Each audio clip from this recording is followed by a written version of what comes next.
Hello my dear students, welcome to my YouTube channel Physics Funda. After studying the Newton's first law, today we will discuss what is momentum. So for the concept of momentum, let us take one example.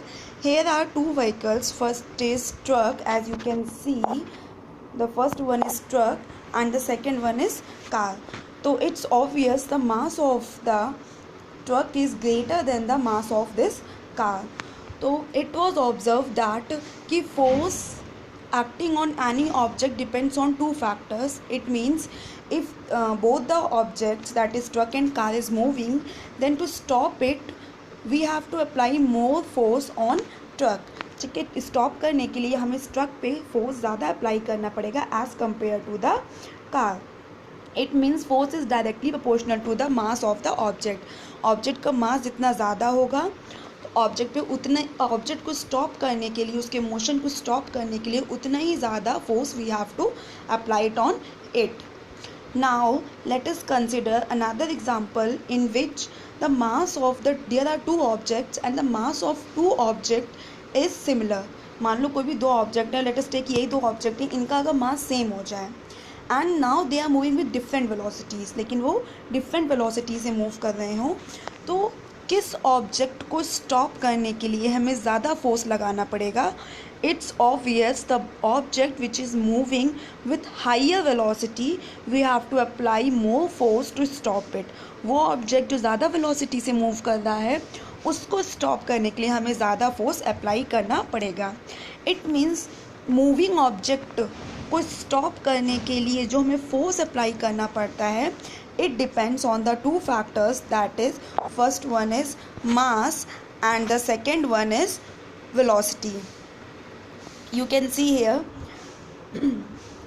mass and velocity को मिला के क्या बन गया, momentum. ठीक है, तो momentum को हम लोग डिनोट करते हैं P से. तो momentum is the product of mass and velocity.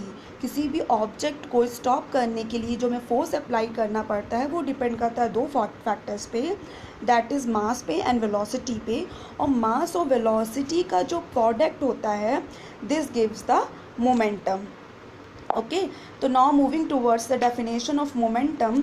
The momentum of an object is defined as product of its mass and velocity.